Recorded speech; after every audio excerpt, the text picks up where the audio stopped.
आता या काय आमच्या बरोबर या तिथे आणि मग ते कसे कसे जीव कभी बना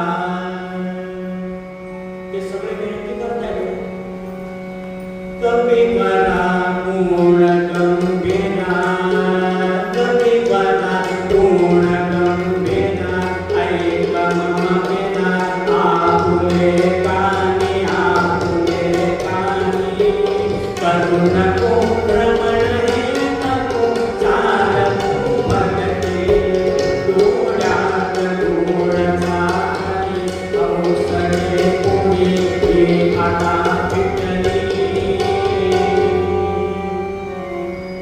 आता एक विनंती करतो घरी फोटो सुद्धा काढलेला नाही आमचा अजून आता काही गडबड झाली तर पंचायत होईल एक काम करा आम्हाला व्यवस्थित तिथे घेऊन चला नाही रामाच्या इथे आणि रामाचे ते आणलं सगळ्यांना स्नान घातलं आणि 10 दिवशी त्यांच्या समोर आणून ठेवलं रामापुढे हात जोडले म्हणाले काय तुमचा भक्त अहो आम्हाला एवढा त्रास दिला त्यामुळे काळजी करून रागवू नका पण तुमच्या आगमनानेच चांगली व्यक्ती आली ना की त्याच्या आगमनाने अनेक गोष्टींचा मार्ग सहज निघत जातो म्हणून चांगल्या लोकांचं सहवास चांगल्या लोकांचं येणं जण आपल्याला पाहिजे अशी माणसं आल्याने बरीच कामं होतात तसं त्यांनी सांगितलं तुम्ही आलात म्हणजे अर्ध कार्य आमचं पार पडल्यासारखंच आहे त्याची खोड तुम्हाला सांगतो देवर्षी नारायणांची शाही येताना दिसते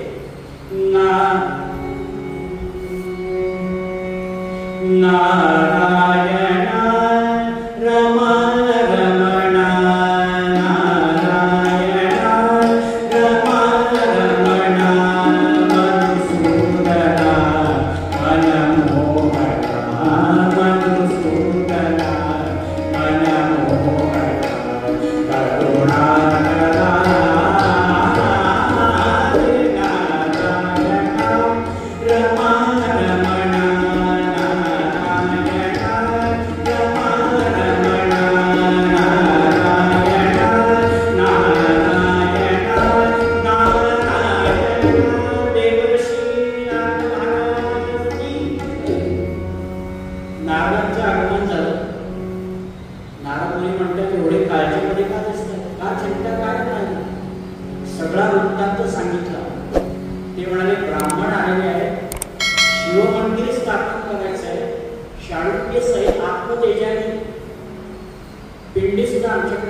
ते म्हणाले हो बरोबर आहे मारुती काय आले त्यांच्याकडे गेले पण तेवढ्याने भागणार आहे का म्हणाले ते मंदिर कसं बांधायचं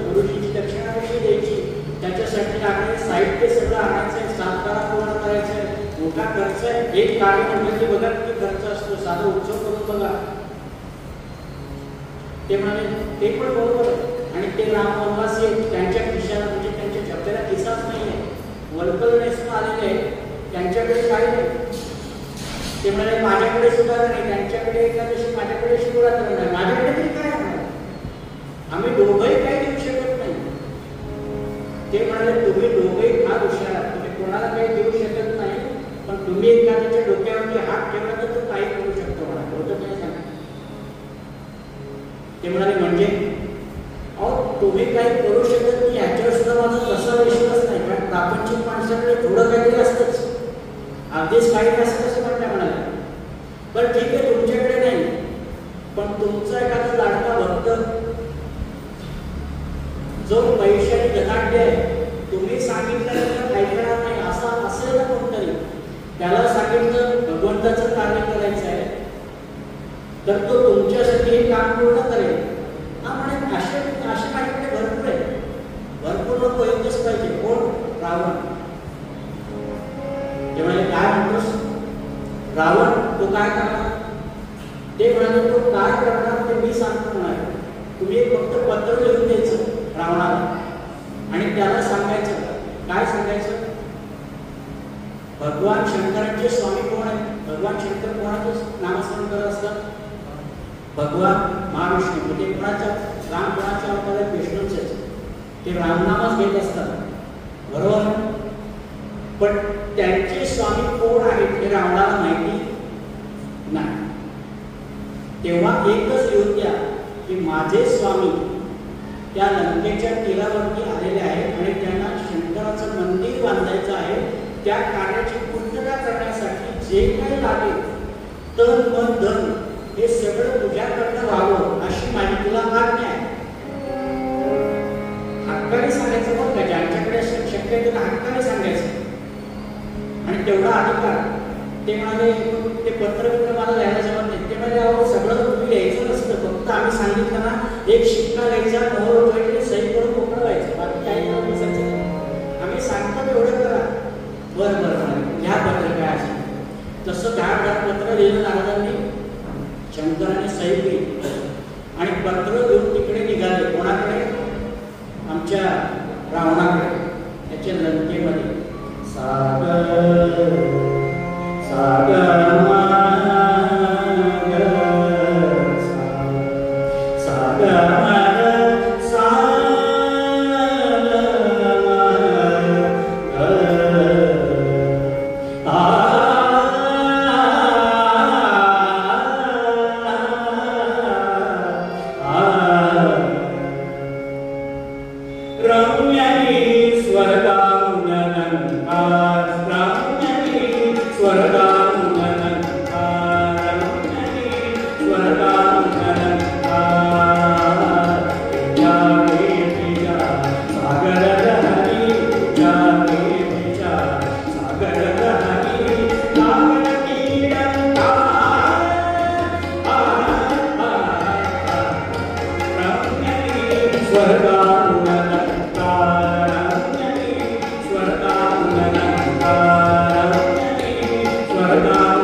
ते म्हणाले आता काय रावणाकडे जावं लागणार.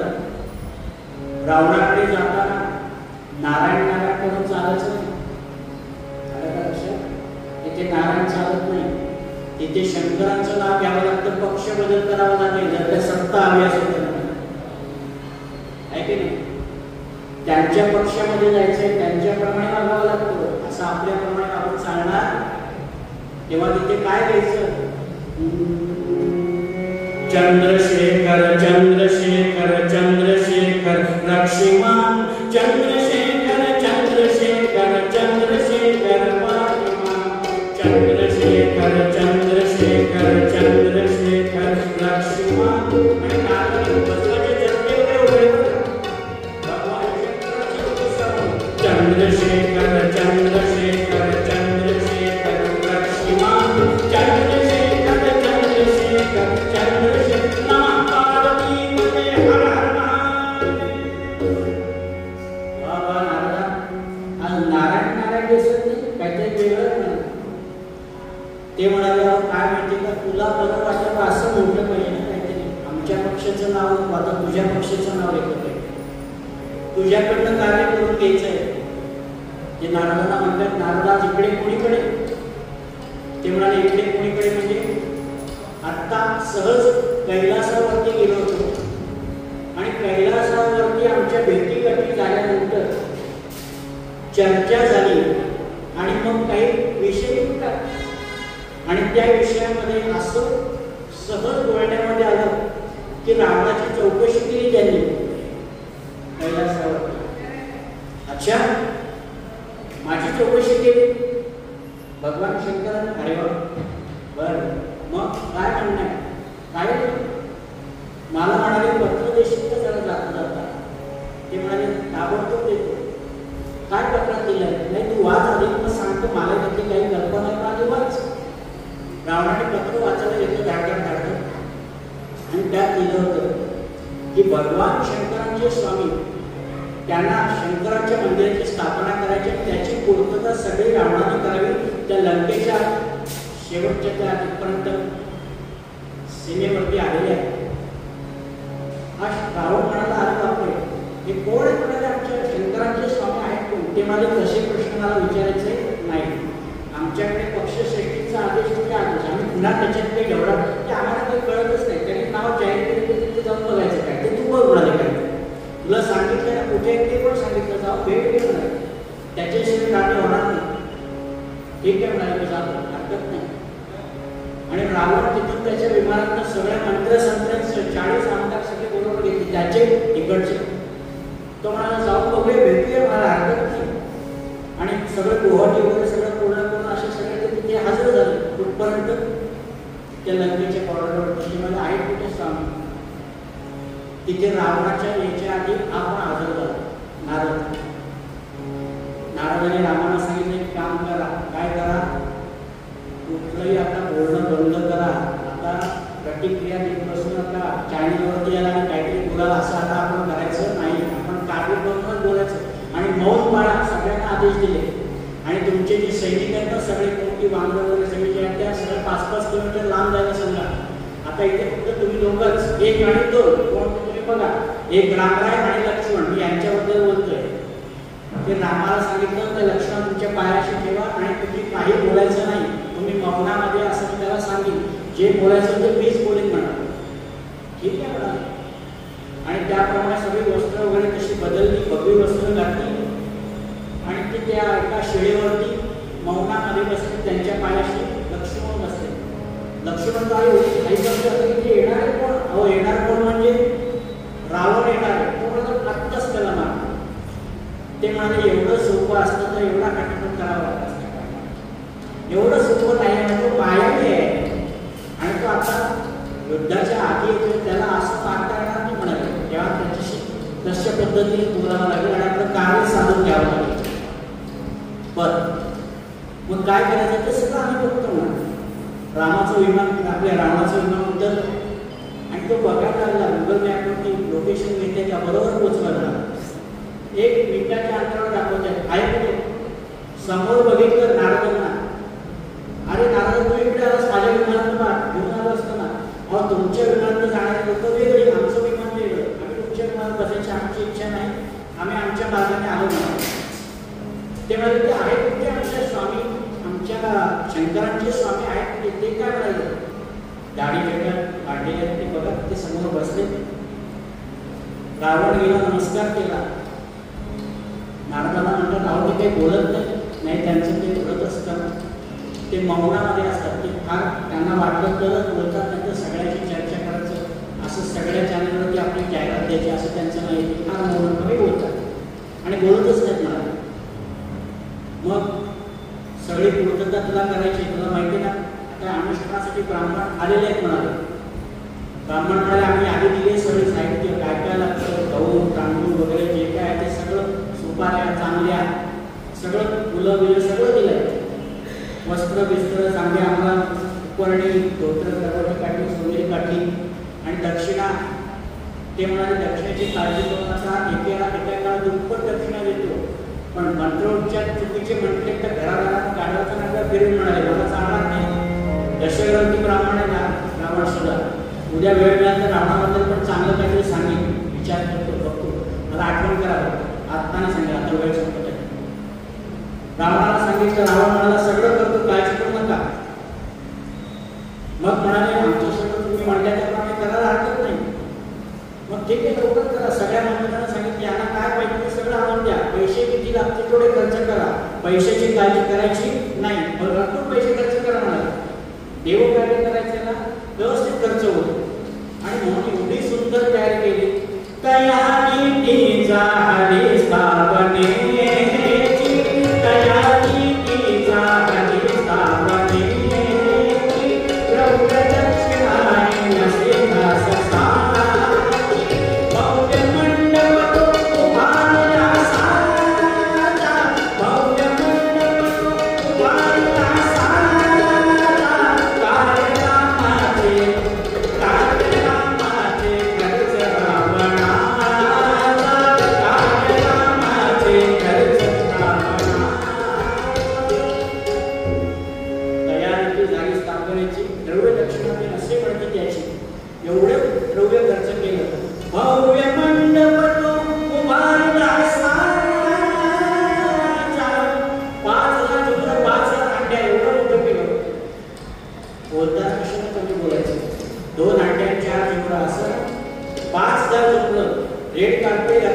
झाली स्थापने, मुख्य पुरोहित बसले, 25 ब्राह्मण बसले, अनुष्ठानासाठी सगळे सज्ज आणि इतके चार मंत्रोच्चार सगळे सांगितले करायचे आणि त्या रामांना आचरण करायला सांगितलं.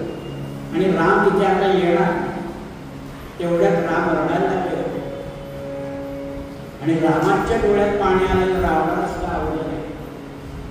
रावण म्हणतो हे यजमान रडतायत का म्हणाले, आमच्या शंकरांचे स्वामी ते काय रडतात म्हणाले, काय झालं काय, आमचं काही चुकलं का, आमच्याकडे काही कमी पडलं का, आमच्याकडे मंत्र्यांनी काम केलं असं आत्ता सांगा, आत्ता शिक्षा करतो म्हणाले.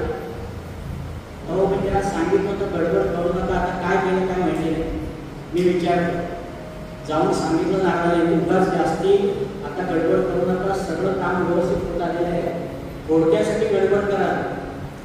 नारद आले, नारद म्हणाले मला त्यांनी सांगितलं काय झालं.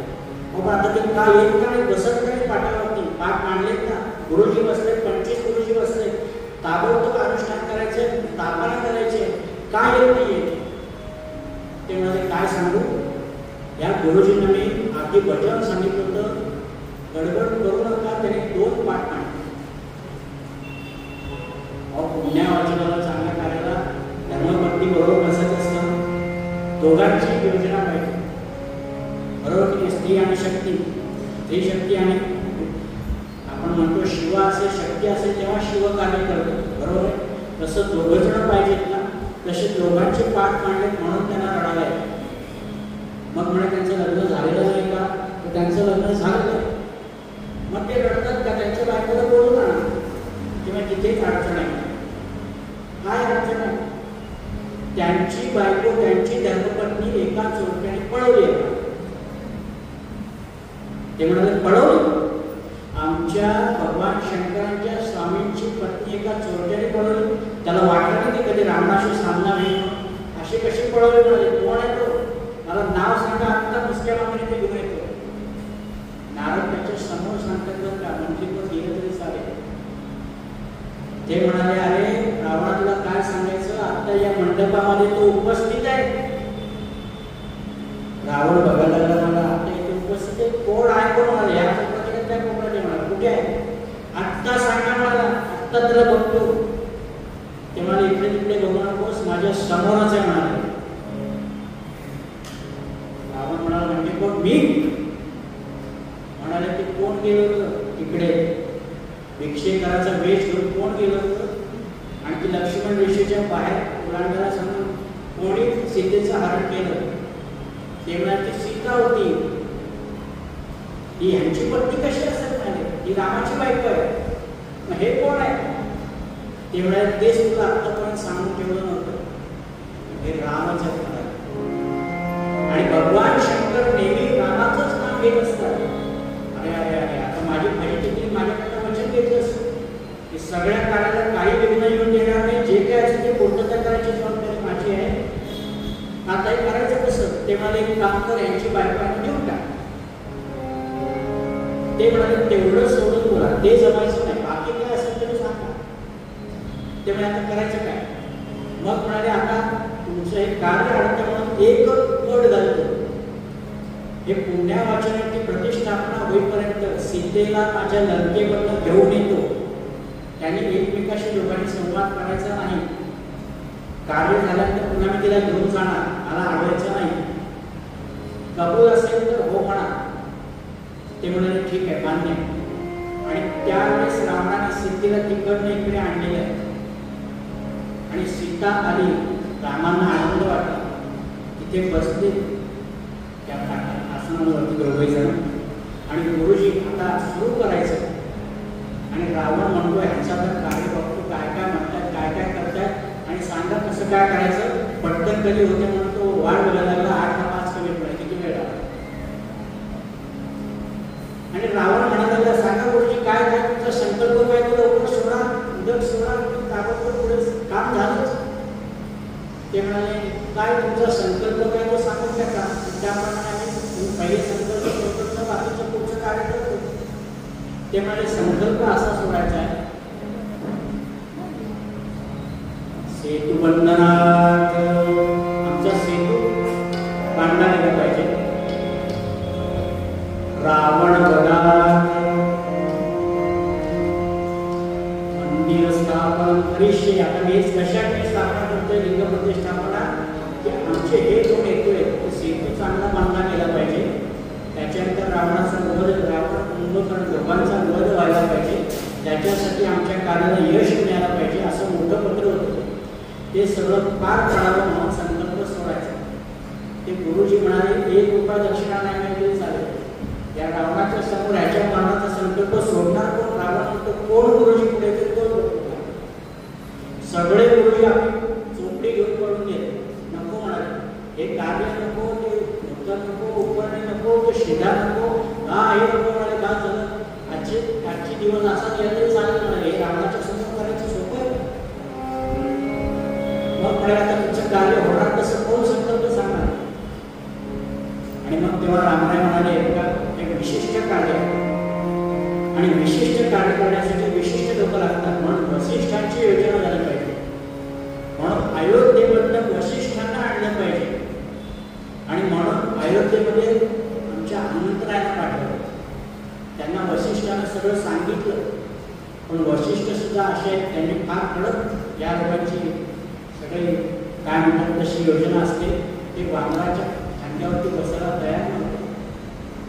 काही असतात नियम, आता काय करणार? ते म्हणाले काळजी करू नका, मी रामनाम घेणारा रामाचा भक्तच आहे. समजून काय तुमच्यासाठी कार्य थांबलं आहे. मग कुठेतरी रामाचं नाव ऐकलं आणि मग खांद्यावरती बसले, उड्डाण केलं.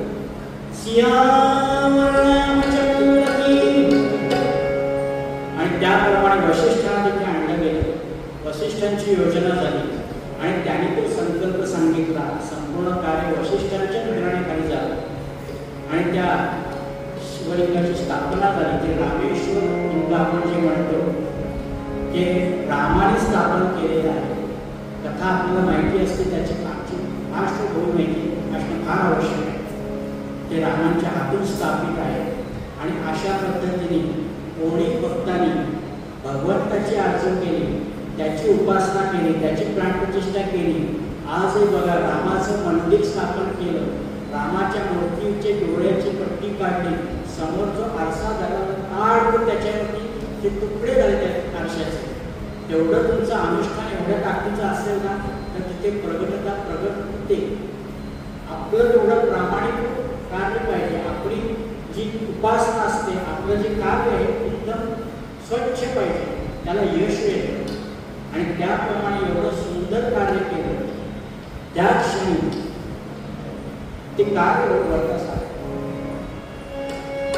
एवढं सुंदर पद्धतीने ते कार्य करतायत, संपूर्ण प्राणप्रतिष्ठा झाली आणि अचानक डमरूचा आवाज यायला लागला होता. आणि डमरूचा आवाज कधी येतो? जेव्हा भगवान शंकर येतात ना,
Hare